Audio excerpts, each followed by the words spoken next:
Assalamualaikum warahmatullahi wabarakatuh. Saya Dino Manggala Yuda dan teman saya Agung Saikul, Sohibatul Husna, Siti Lutfia akan menjelaskan tentang relasi orang tua terhadap anak dalam Quran Surat Luqman ayat 14-15. Pendidikan merupakan hal yang sangat penting bagi manusia, menjadi komponen utama untuk membentuk peradaban yang maju. Dengan pendidikan, manusia disiapkan memiliki intelektualitas, spiritualitas, dan akhlak karimah. Islam merupakan agama mayoritas di Indonesia. Adapun tujuan dari hadirnya agama Islam itu sendiri adalah memperbaiki manusia untuk kembali kepada Allah. Selain sekolah, rumah juga menjadi tempat pembelajaran kontinu dan terpadu dengan orang tua sebagai guru. Menurut KBBI, relasi memiliki arti hubungan. Jadi relasi anak dan orang tua memiliki arti hubungan anak kepada orang tua. Relasi yang baik antara orang tua dan anak akan menimbulkan adanya keterkaitan satu sama lain. Baik, di sini saya akan menjelaskan tentang relasi orang tua terhadap anak dalam Quran Surat Al-Luqman ayat 14 sampai dengan 15. Quran Surat Al-Luqman sendiri mengisahkan cerita tentang Luqman Al-Hakim yang memberikan suri tauladan perihal relasi orang tua terhadap anak, transfer ilmu atau transfer of knowledge, alih ajaran-ajaran Islam atau transfer of Islamic values.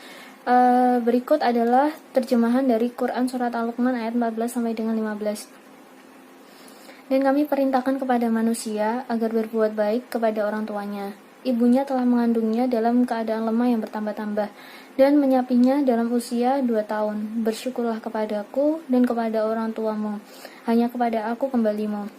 Dan jika keduanya memaksamu untuk mempersekutukan aku dengan sesuatu yang tidak engkau mempunyai ilmu tentang itu, maka janganlah engkau menaati keduanya, dan pergaulilah keduanya di dunia dengan baik, dan ikutilah jalan orang yang engkau kembali kepadaku. Kemudian hanya kepadaku tempat kembalimu. Maka aku akan beritahukan kepadamu apa yang telah kamu kerjakan. Quran Surat Al-Luqman ayat 14 sampai dengan 15. Menurut tafsir Ibnu Abbas, kata penjelasan ayat ini adalah berbuat baik kepada orang tua. Terlebih lagi kepada ibu yang telah mengandung dalam kondisi kesusahan dan kepayahan. Setelah lahir, orang tua harus menafkahi anak mereka yang idealnya diberi susu sampai dengan usia 2 tahun. Kemudian Al-Quran memerintahkan kepada si anak untuk terus bersyukur kepada Allah dan bersyukur kepada orang tua mereka sampai mereka wafat. Tafsir ayat selanjutnya masih dengan tafsir Ibnu Abbas. Beliau menafsirkan apabila orang tua memerintahkan anak untuk menyekutukan kepada Allah dan menjauhi syariat, maka hal tersebut tidak perlu diindahkan untuk diikuti, melainkan boleh ditolak dan tidak termasuk kita berdurhaka kepada orang tua. Namun kita harus tetap berteman dengan mereka, berkomunikasi dengan mereka, tentunya dengan urusan dunia atau beramal ma'ruf, melakukan perkataan yang baik dan perbuatan yang terpuji sehingga membuat mereka tidak sakit hati sama sekali. Selain itu, relasi orang tua terhadap anak haruslah juga didasari dengan sunnah Nabi Muhammad SAW. Dengan demikian dapat membuat hubungan antara keduanya menjadi harmonis. Terima kasih. Dalam hal ini saya akan memaparkan sedikit, berbagi sharing dari penafsiran surat Luqman ayat 14-15 dalam penafsirannya Syekh Thohir Ibnu Ashur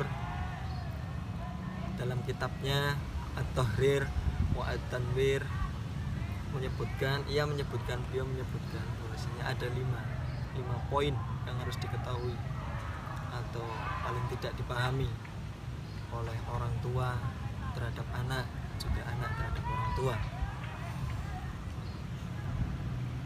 Relasi ini memang merupakan muasilah untuk menuju ghoyah, keharmonisan keluarga, terlebih lagi untuk menciptakan tatanan kehidupan keluarga yang tentram dan damai. Adapun 5 poin tersebut, yakni yang pertama, orang tua hendaklah ia membimbing anaknya dengan mencontohkan perangai atau hal-hal yang baik dan perilaku terpuji.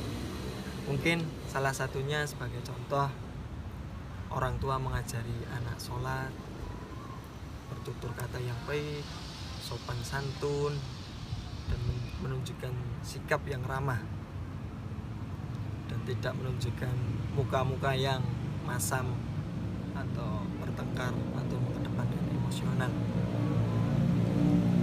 Orang tua juga sesekali boleh berwasiat atau memberi nasihat kepada anak akan hal yang sangat penting, seperti tidak menyekutukan Allah.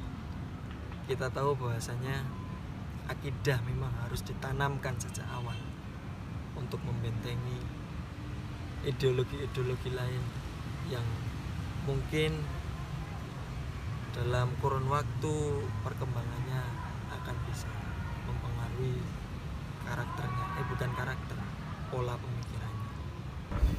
Terus yang kedua, poin yang kedua adalah anak juga harus menyadari bahwa orang tua adalah ia yang paling berjasa dalam kehidupannya di dunia. Kita tahu sebagai seorang bapak, dia harus menyiapkan apapun dari segi material maupun yang lainnya. Juga ibu yang telah menjadi garda terdepan, yang telah berani mengorbankan jiwa dan raganya, mungkin juga nyawanya, untuk melahirkan anak. Dalam Quran tersebut juga menitik beratkan kepada ibu. Jadi di situ memang ibu itu menjadi orang yang dimuliakan setelah ayah. Setelah ayah, sebelum ayah. Jadi ibu dulu baru ayah. Jadi posisinya mungkin dalam tatanan ya ibu paling tinggi, barulah ayah. Terus yang ketiga, orang tua senantiasa harus menciptakan suasana yang amar ma'ruf nahi mungkar, alih-alih sebagai prinsip tarbiyah atau untuk mendidik anak tersebut, yaitu mungkin dengan cara memerintahkan anak untuk melakukan hal-hal yang baik serta mencegah anak terhadap sesuatu yang mungkar. Apabila anak terpaksa melaksanakan sesuatu yang tidak sesuai dengan syariat, maka akan lebih baiknya ditegur. Tapi yang ditegur yang pertama adalah perilakunya, baru orangnya. Karena menurut Ibnu Atiyah mengungkapkan bahwa perilaku anak merupakan cerminan dari pendidikan yang dilakukan oleh orang tuanya. Walaupun kadang seringkali anak melakukan kesalahan yang tidak dilakukan oleh orang tuanya, jadi berbanding terbalik. Dari sinilah peran orang tua hadir untuk membimbing anak sampai bisa membedakan mana yang hak dan mana yang batil. Terus yang keempat, selanjutnya adalah bersikap baik orang tua kepada anak, juga anak kepada orang tua.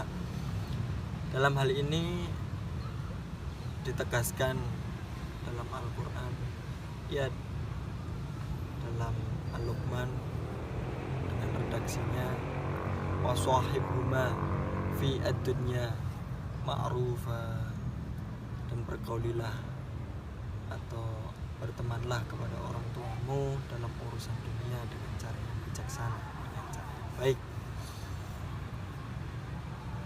Adapun objektivitas yang dianjurkan Al-Quran tentang bolehnya berbeda pendapat adalah dalam urusan politik, ekonomi, sosial, dan lain macam sebagainya, tapi dengan catatan tetap menjunjung tinggi etika dan kesopanan. Terus yang kelima, hendaknya orang tua terhadap anak senantiasa mengupayakan kebaikan di dunia dan di akhirat. Segala apa yang diperintahkan orang tua, selama perbuatan itu baik, masih mengandung kemaslahatan dan tidak melanggar syariat, maka anak harus mematuhinya. Di sisi lain, apabila orang tua memerintahkan kepada kesesatan atau kemusyrikan atau yang menyimpang dari syariat Al-Quran dan Sunnah, maka itu anak boleh ta'arrodo, jadi menghiraukannya, gak apa-apa dihiraukan. Ya, hal ini merupakan sikap yang terpuji, di mana anak boleh mengkritik orang tua selama itu benar, dan orang tua harus menerima saran anak, karena tidak semua pendapat orang tua itu berpotensi salah, tapi juga ya seperti itulah. Quran menjelaskan, walaupun di sisi lain anak itu memang harus berbakti dan menuruti segala apa perintah orang tua, tapi di sisi lain juga dapat ditolak kalau itu orang tua mengajaknya berpotensi pada kemusyrikan. Sebelumnya sudah dibahas mengenai bagaimana relasi antara orang tua dan anak dalam perspektif agama Islam berdasarkan ayat suci Al-Quran. Relasi antara orang tua dan anak yang baik dapat membawa kebahagiaan bagi hubungan keluarga tersebut. Sebab relasi yang baik pasti akan membawa dampak domino positif bagi keduanya. Hal ini dapat dibuktikan oleh gaya pengasuhan yang ada di Denmark. Berdasarkan penelitian yang ada dalam buku The Danish Way of Parenting, gaya pengasuhan mereka dapat disingkat menjadi kata parent yang artinya orang tua. Yang pertama, huruf P untuk kata play atau bermain. Di Denmark, orang tua membebaskan anaknya untuk bermain sesuai keinginan mereka dan tidak terlalu ikut campur. Sebab mereka percaya bahwa bermain dapat melatih keterampilan serta menjadi sarana belajar yang sesungguhnya.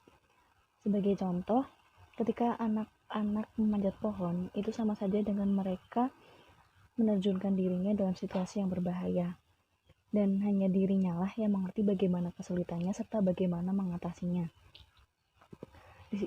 Bermain itu seperti sama saja dengan simulasi kondisi kehidupan yang sesungguhnya. Kemudian yang kedua adalah A untuk kata autentisitas atau keaslian. Orang tua Denmark mendidik anaknya dengan natural. Jadi mereka memberikan pujian hanya sekedarnya, tidak terlalu berlebihan. Sekalipun mereka memberikan pujian, itu akan berfokus pada proses bukan pada hasilnya. Sebagai contoh mungkin dengan kata seperti ini. Kamu telah berlatih berhari-hari dan usaha yang telah kamu lakukan telah terlihat hari ini. Kamu melakukannya dengan sangat baik. Kurang lebihnya seperti itu. Kemudian selanjutnya huruf R untuk kata reframing yang artinya memaknai ulang.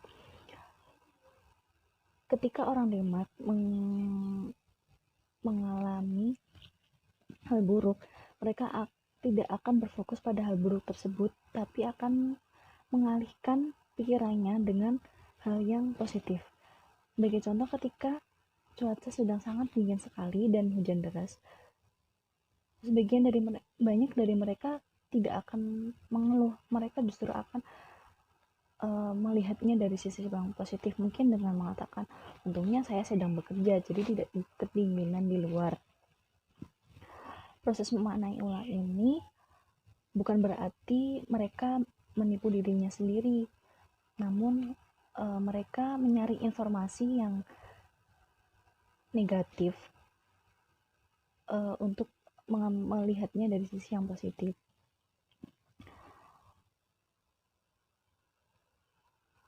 Kemudian yang selanjutnya adalah huruf E untuk kata empati. Orang tua di Denmark mengajarkan anaknya untuk berempati dengan beberapa cara. Salah satunya adalah dengan menunjukkan emosi orang lain kepada anaknya. Mungkin contohnya seperti ini. Kak, kamu lihat adikmu menangis. Menurutmu mengapa ya dia menangis? Dengan menanyakannya seperti ini, itu sama saja dengan orang tua mengenalkan emosi orang lain kepada anaknya. Berikutnya juga bisa dilakukan dengan cara tidak menghakimi. Ketika anak sebab tidak selalu ada alasan yang baik untuk emosi anak ataupun solusi yang mudah bagi mereka. Namun setidaknya dengan mengenali emosi mereka dan tidak langsung menghakimi, mencoba memahami, kita akan mengajarkan kepada mereka rasa hormat. Begitulah yang diajarkan pada anak-anak di Denmark. Selanjutnya, N untuk kata no ultimatum. Terkadang beberapa tingkah anak itu sangat menjengkelkan dan sudah sepatutnya kita tidak langsung memberikan perintah dengan berteriak atau kekerasan fisik. Hal yang terpenting bagi orang tua adalah dengan mengendalikan diri dan tetap tenang. Sebab tidak mungkin kita akan mengendalikan emosi anak kalau kita sendiri tidak tenang. Kemudian setelah kita mampu mengendalikan diri kita berikan aturan kepada anak. Kita coba sampaikan aturan apa yang harus dia ikuti. Lalu kalaupun misalkan anak ingin bertanya, kita menjelaskan dan menjawabnya dengan baik, dan kemudian aturan itu disepakati bersama agar anak juga melakukannya dengan sukarela dan tidak terpaksa. Selanjutnya yang terakhir adalah togetherness dan Hygge. Hygge adalah gaya hidup orang Denmark. Ini yang dilakukan dengan cara bersantai bersama. Bisa dengan bermain games, makan bersama, berkumpul, dan lain sebagainya. Mungkin beberapa dari kita seringkali ketika sedang berkumpul hanya berpikir apa yang kita rasakan sendiri, bukan bagaimana yang dirasakan kita bersama-sama. Nah, disitulah orang Denmark mengajarkan kita bahwa ketika kita berkumpul, sudah sepatutnya kita merasakan kebahagiaan itu bersama-sama. Tidak hanya satu orang, dua orang saja yang merasakan kebahagiaan di situ. Dan gaya hidup Hygge ini juga mereka melakukannya dengan merencanakannya itu bersama-sama, menyiapkan segala sesuatunya dengan bersama-sama. Kemudian ketika acara sudah berlangsung, jadi mereka merasakan kebahagiaan yang sama, dan ketika sudah selesai mereka juga membereskannya bersama-sama. Jadi tidak ada orang yang merasa melakukan semua pekerjaannya itu sendirian. Kesimpulan yang dapat diambil dari presentasi kelompok kami adalah, sebagai seorang anak, kita diwajibkan atau dituntut untuk berbuat baik kepada orang tua. Pendidikan karakter merupakan sebuah tema yang urgent dalam suatu relasi antara hubungan anak dan orang tua. Sebab pendidikan karakter menjadi suatu tolak ukur atas keberhasilan orang tua dalam mendidik anaknya. Dalam Islam, tujuan yang ingin dicapai dalam pendidikan adalah membentuk manusia yang baik secara lahir dan batin. Manusia yang memiliki kecerdasan intelektual dan juga spiritual. Sekian presentasi dari kelompok kami. Apabila ada salah dan tutur kata, kami memohon maaf yang setulus-tulusnya. Wassalamualaikum warahmatullahi wabarakatuh.